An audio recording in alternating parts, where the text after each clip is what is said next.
നമസ്കാരം. റെസ്പോൺസ് കേരളയിലേക്ക് സ്വാഗതം. വളരെ പ്രധാനപ്പെട്ട ഒരു വാർത്തയാണ് ഇന്ന് പുറത്തു വന്നത്. മുഖ്യമന്ത്രി പിണറായി വിജയന്റെ മകൻ വിവേക് കിരണുമായി ബന്ധപ്പെട്ട് ഒരു ഇഡിയുടെ നോട്ടീസ് അല്ലെങ്കിൽ ഇഡിയുടെ സമൻസ് മുഖ്യമന്ത്രിയുടെ ക്ലിഫ് ഹൗസിലേക്ക് പോയി എന്ന് കഴിഞ്ഞ ദിവസം തന്നെ വാർത്ത വന്നിരുന്നു. ആ വാർത്തയുമായി ബന്ധപ്പെട്ട് അത് വടക്കാഞ്ചേരി ലൈഫ് മിഷൻ ഇടപാടുമായി ബന്ധപ്പെട്ടാണ് വിവേക് കിരണനെ ചോദ്യം ചെയ്യേണ്ടി വരുന്ന അവസ്ഥയിലേക്ക് ഇഡി എത്തിയത് എന്നുള്ളതായിരുന്നു പുറത്തു വന്ന വാർത്തകൾ. എന്നാൽ തീർത്തും അതിൽ നിന്ന് വ്യത്യസ്തമായി അതിന്റെ സോഴ്സുകൾ മുഴുവൻ എടുക്കുന്ന സമയത്ത് നമുക്ക് മനസ്സിലാവുന്നത് അങ്ങനെയല്ല കാര്യങ്ങൾ എന്നാണ്. കാരണം പിണറായി വിജയനെ പോലും പ്രതിക്കൂട്ടിൽ നിർത്തുന്ന തരത്തിലേക്കുള്ള ഒരു വലിയ മഞ്ഞുമലയുടെ അറ്റത്തിന്റെ ഒരു ഭാഗം ഇവിടെ നിന്ന് തുടങ്ങുന്നു എന്ന് വേണമെങ്കിൽ നമുക്ക് പറയാം. അതായത് വിവേക് കിരണുമായി ബന്ധപ്പെട്ട് ഇഡി നോട്ടീസ് കൊടുത്തിരിക്കുന്നത് ലാവ്ലിൻ കേസുമായി ബന്ധപ്പെട്ടാണ് എന്ന ഏറ്റവും പ്രധാനപ്പെട്ട വാർത്തയാണ് ഇന്ന് പുറത്തു വന്നത്.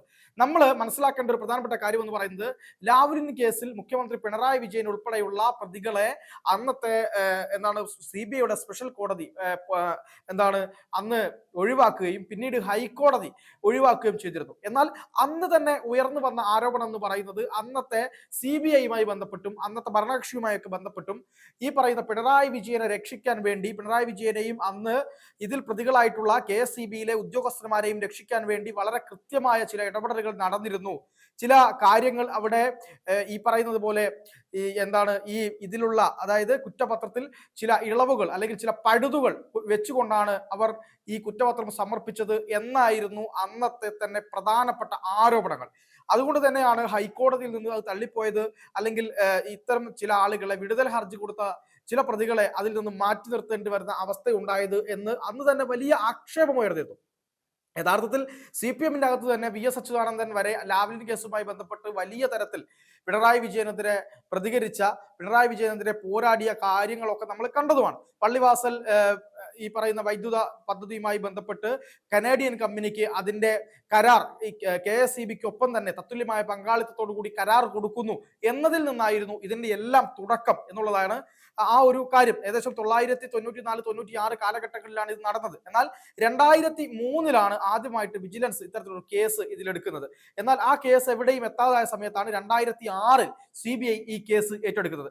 എന്നാൽ ഇവിടേക്ക് വരുമ്പോൾ ഈ കേസ് സുപ്രീം കോടതിയിൽ CBI ഇതിന്റെ അപ്പീലുമായി പോവുകയും ചരിത്രത്തിൽ ഇന്നോണം ഇല്ലാത്ത വിധത്തിൽ ഏതെങ്കിലും ഒരു മുഖ്യമന്ത്രിക്ക് ഇത്തരത്തിലൊരു ആനുകൂല്യം കിട്ടിയിട്ടുണ്ടോ എന്ന് നമുക്കറിയില്ല. പിണറായി വിജയന് മാത്രം കിട്ടിയിട്ടുള്ള ഒരു ആനുകൂല്യമാണ് 38-39 തവണകളായി സുപ്രീം കോടതി ഒരു കേസ് മാറ്റിവെക്കുന്നു. ഒന്നാമത്തത് രജിസ്ട്രി മാറ്റിവെക്കും, രണ്ടാമത്തത് ഈ പറയുന്ന പോലെ പ്രതിഭാഗത്തിന് അഭിഭാഷകൻ ഹാജരാവില്ല, അല്ലെങ്കിൽ ഈ കേന്ദ്ര സർക്കാരിന്റെ അഭിഭാഷകൻ ഹാജരാവില്ല, അല്ലെങ്കിൽ CBIയുടെ അഭിഭാഷകൻ ഹാജരാവില്ല, അല്ലെങ്കിൽ സമയം നീട്ടി ചോദിക്കും. ഈ തരത്തിൽ അല്ലെങ്കിൽ ജഡ്ജിന് എന്തെങ്കിലും ബുദ്ധിമുട്ടുണ്ടാവും, അല്ലെങ്കിൽ ബെഞ്ച് മാറും, രജിസ്ട്രി ബെഞ്ച് മാറ്റി കളിക്കും. ഈ തരത്തിൽ ഒരു തരത്തിലും പിടുത്തം കിട്ടാത്ത രീതിയിൽ ലാവ്ലിൻ കേസ് മുന്നോട്ട് പോയിക്കൊണ്ടേയിരിക്കുന്ന സമയത്താണ് ഈ തരത്തിലുള്ള കാര്യങ്ങളുമായി പുതിയ വെളിപ്പെടുത്തൽ വന്നത്.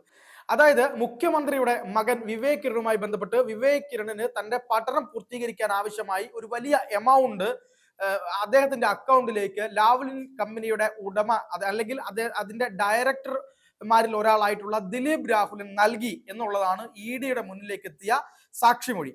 2020 ഇഡി ഈ കേസുമായി ബന്ധപ്പെട്ട്, അതായത് ഈ ലാവ്ലിൻ കേസുമായി ബന്ധപ്പെട്ട് പുതിയൊരു ECR കൂടി രജിസ്റ്റർ ചെയ്തു. ECR രജിസ്റ്റർ ചെയ്യുന്ന സമയത്ത് ഇഡിക്ക് കിട്ടിയ മൊഴി അനുസരിച്ച് അതിൽ പല ആളുകൾക്കും പണം കിട്ടിയിട്ടുണ്ട്. മുൻ സംസ്ഥാനത്തെ 2 പ്രധാനപ്പെട്ട മന്ത്രിമാർക്ക് പണം കിട്ടിയിട്ടുണ്ട്.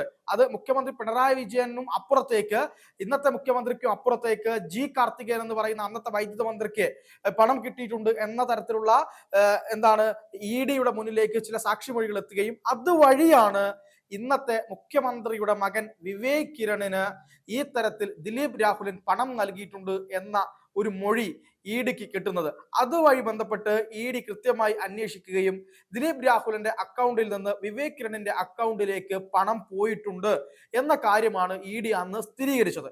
എന്തിനാണ് ദിലീപ് രാഹുലൻ ഈ പറയുന്ന വിവേക് കിരണിന് പണം നൽകുന്നത് എന്നതാണ് പ്രധാനപ്പെട്ട ചോദ്യം. ഇവർ തമ്മിൽ എന്താണ് ബന്ധം? ഇവർ തമ്മിൽ എന്താണ് പരിചയം? അത്യാവശ്യം കാര്യമറിയാവുന്ന, പത്രം വായിക്കുന്ന, കേരളത്തിലെ രാഷ്ട്രീയം അറിയാവുന്ന ആളുകൾക്ക് കൃത്യമായി മനസ്സിലാകും. എന്തായാലും ലാവ്ലിൻ കമ്പനിയുടെ ഡയറക്ടർ മുഖ്യമന്ത്രി പിണറായി വിജയന്റെ മകന്റെ അക്കൗണ്ടിലേക്ക് പണം അയച്ചു നൽകിയിട്ടുണ്ടെങ്കിൽ അതിന്റെ പിന്നിലെ കാരണമെന്ന് പറയുന്നത് വളരെ വലിയ സ്നേഹത്തിന്റെ പുറത്ത് ഞാനൊരു ചാരിറ്റി ചെയ്യുന്നു എന്ന നിലയിലൊന്നുമല്ല പണം കൊടുത്തത് എന്നുള്ളത് നമ്മൾക്ക് എല്ലാവർക്കും ബോധ്യപ്പെടുന്ന കാര്യമാണ് എന്ന കാര്യത്തിൽ യാതൊരു സംശയവുമില്ല. പിന്നീട് വരുന്നത് എന്തിനു വേണ്ടിയാണ് ഈ തരത്തിലുള്ള പണം നൽകിയത് എന്നുള്ളതാണ്. അന്ന് ഇ ഡി ഈ ഒരു കാര്യവുമായി ബന്ധപ്പെട്ടാണ് ഇ ഡി ഈ പറയുന്ന വിവേക് കിരണിനോട് ഉടനെ തന്നെ ചോദ്യം ചെയ്യലിന് ഹാജരാകണം. 2023 ഫെബ്രുവരി മാസം, കൃത്യമായ ഡേറ്റ് എനിക്ക് ഓർമ്മയില്ല, രാവിലെ 10:30 ഇ ഡിയുടെ ഓഫീസിലെത്തണം എന്ന് പറഞ്ഞത്. അന്ന് തന്നെയാണ് വടക്കാഞ്ചേരിയിലെ ലൈഫ് മിഷൻ കേസുമായി ബന്ധപ്പെട്ടും സ്വപ്ന സുരേഷുമായി ബന്ധപ്പെട്ട വിഷയത്തിലും മുഖ്യമന്ത്രിയുടെ മുൻ പ്രിൻസിപ്പൽ സെക്രട്ടറി ആയിരുന്ന ശിവശങ്കറിനെ ഇ ഡി 3 ദിവസത്തെ ചോദ്യം ചെയ്യലിനൊടുവിൽ അന്ന് രാത്രി അറസ്റ്റ് ചെയ്യുന്നത്. അന്ന് ഇതേ ദിവസം തന്നെ വിളിച്ചു വരുത്തിയത് കൊണ്ടാണ് ആ കൃത്യമായ സോഴ്സിൽ നിന്ന് വിവരം ലഭിക്കാത്തത് കൊണ്ട് മാധ്യമങ്ങളും ഇത് പുറത്തു കൊണ്ടുവന്ന റിപ്പോർട്ടർമാർ ഉൾപ്പെടെയുള്ള ആളുകൾക്ക് അത് ലൈഫ് മിഷൻ കേസാണ് എന്ന തരത്തിലുള്ള സംശയങ്ങൾ ഉണ്ടാവുന്നത്. എന്നാൽ അതിന്റെ മറ്റു കാര്യങ്ങൾ അന്വേഷിക്കുമ്പോൾ ഇ ഡി വൃത്തങ്ങളിൽ നിന്ന് കൃത്യമായ ഒരു വിവരം പുറത്തോട്ട് വരുന്നില്ല എന്നുള്ളതായിരുന്നു എല്ലാവരെയും ബുദ്ധിമുട്ടിച്ചത്. എന്നാൽ നമുക്കിപ്പോ കൃത്യമായ സോഴ്സിൽ നിന്ന് മനസ്സിലാക്കാവുന്ന കാര്യം എന്ന് പറയുന്നത് അദ്ദേഹത്തിന് സമൻസ് പോയിട്ടുണ്ട്. പക്ഷേ നമുക്കറിയാം, ഒരു ലോക്കൽ പോലീസ് ഏതെങ്കിലും തരത്തിൽ ഒരാൾക്ക് ഒരു സമൻസ് അയച്ചു കഴിഞ്ഞാൽ അതിന് അയാൾ ഹാജരായില്ലെങ്കിൽ പിന്നീട് അറസ്റ്റ് നടപടികൾ ഉൾപ്പെടെ ഉണ്ടാകും. എന്നാൽ മുഖ്യമന്ത്രിയുടെ മകൻ son of Pinarayi Vijayan cliff house Thiruvananthapuram എന്ന വിലാസത്തിലേക്ക് ഇ ഡി ഇത്തരത്തിലുള്ള സമൻസ് അയച്ചിട്ട് അതിന് വിവേക് കിരൺ മറുപടി പോലും നൽകിയിട്ടില്ല. ആ കേസുമായി ബന്ധപ്പെട്ട് വിവേക് കിരൺ ഹാജരായിട്ടില്ല. പിന്നീട് ആ കേസിന് എന്ത് സംഭവിച്ചു, എന്താണ് ആ കേസുമായി ബന്ധപ്പെട്ട് പിന്നീട് മുന്നോട്ട് പോകാതിരുന്നത് തുടങ്ങിയ ചോദ്യങ്ങൾ ഇപ്പോഴും ഉയർന്നു നിൽക്കുകയാണ്. എന്തായാലും ഇ ഡി അന്ന് പ്രാഥമിക അന്വേഷണത്തിൽ തന്നെ വിവേക് കിരണുമായി ബന്ധപ്പെട്ട് വിവേക് കിരണിന്റെ അക്കൗണ്ടിലേക്ക് പണം എത്തിയതായുള്ള കൃത്യമായ തെളിവ് ഇ ഡിക്ക് ലഭിച്ചു എന്നാണ് നമ്മൾ മനസ്സിലാക്കുന്നത്. അതിന്റെ അടിസ്ഥാനത്തിൽ തന്നെയാണ് ഇ ഡി ഹാജരാവാൻ വേണ്ടി പറഞ്ഞത്. മറ്റുള്ള മന്ത്രിമാർക്ക് നേരെയും അന്വേഷണം ഉണ്ടാകുമായിരുന്നു, അവർക്കും ഇത്തരത്തിൽ പണം കിട്ടി എന്നുള്ള സാക്ഷിമൊഴി ഉണ്ടായിരുന്നു.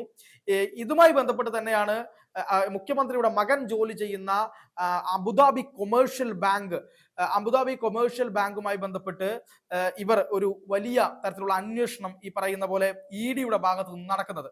എന്താണ് വിവേക് കിരൺ അവിടെ ചെയ്യുന്നത് തുടങ്ങിയ കാര്യങ്ങൾക്കായിരുന്നു അന്ന് ഇ ഡി അന്വേഷണം നടത്തിയത്. പക്ഷെ പൊടുന്നനെ ആ അന്വേഷണം നിലയ്ക്കുന്ന ഒരു കാഴ്ചയാണ് നമ്മൾ കണ്ടത്. എന്തായാലും സുപ്രീം കോടതി ലാവ്ലിൻ കേസ് പരിഗണിക്കുമ്പോൾ അതുപോലെ തന്നെ സ്ഥിരം ക്രൈറ്റീരിയ ഇതേ പാറ്റേണിൽ വന്ന മറ്റൊരു കേസാണ് മാസപ്പടി കേസ്. വീണ വിജയന്റെ അക്കൗണ്ടിലേക്ക് ഒരു കരിമണൽ കമ്പനിയുടെ അക്കൗണ്ടിൽ നിന്ന് പണം മകളുടെ അക്കൗണ്ടിലേക്ക് എത്തുന്നു. ഇത് ചെയ്യാത്ത സേവനത്തിന് ആണ് കൊടുത്തതെങ്കിൽ വിവേക് കിരണിന് പണം നൽകിയത് പഠനാർത്ഥം അല്ലെങ്കിൽ പഠനാവശ്യമാർത്ഥം ആണ്, അല്ലെങ്കിൽ പഠനത്തിന്റെ ആവശ്യത്തിനായാണ് എന്നാണ് ഇതിൽ നിന്ന് നമുക്ക് മനസ്സിലാവുന്നത്. പക്ഷെ അന്ന് ഇത്രത്തോളം സാങ്കേതിക വിദ്യകളൊന്നും വളരാത്തത് കൊണ്ടും ഡയറക്റ്റ് അക്കൗണ്ടിൽ നിന്ന് മാത്രമേ ഈ പണം കൊടുക്കാൻ കഴിയൂ എന്നുള്ളത് കൊണ്ടും അന്ന് ഈ ഡയറക്റ്റ് പണം കൈമാറുകയായിരുന്നു ചെയ്തത് എന്നാണ് മനസ്സിലാക്കുന്നത്. അല്ലെങ്കിൽ അതിന്റെ ഒരു ഭവിഷ്യത്ത് അല്ലെങ്കിൽ അതിന്റെ ഒരു ഫലം, വരാൻ പോകുന്ന അനന്തര ഫലം അവർ ആലോചിച്ചില്ല എന്നുള്ളതാണ്. അതുകൊണ്ട് തന്നെ ഇ ഡിക്ക് കൃത്യമായി ആ കാര്യത്തിൽ തെളിവുകൾ കിട്ടുകയും ചെയ്തു എന്നുള്ളതാണ്. എന്തായാലും വളരെ ഞെട്ടിക്കുന്ന കാര്യം തന്നെയാണ് പുറത്തു വന്നിരിക്കുന്നത്. കേരളത്തെ പിടിച്ചുകുലുക്കുന്ന രീതിയിലേക്ക് ലാവ്ലിൻ കമ്പനി പ്രതിസ്ഥാനത്തുള്ള ഒരു കേസിൽ, കോടിക്കണക്കിന് രൂപയുടെ അഴിമതി നടത്തിയ കേസിൽ മുഖ്യമന്ത്രിയുടെ മകന് എന്തിനു വേണ്ടിയാണ് ലാവ്ലിൻ കമ്പനിയുടെ ഡയറക്ടർ ഇത്തരത്തിൽ പണം കൊടുത്തത് എന്ന് കേരളത്തിലെ പൊതുജനങ്ങൾക്ക് അറിയേണ്ടത് അത്യാവശ്യമാണ്. അതെന്തായാലും പുറത്തു വരുമെന്ന് തന്നെ നമുക്ക് പ്രത്യാശിക്കാം.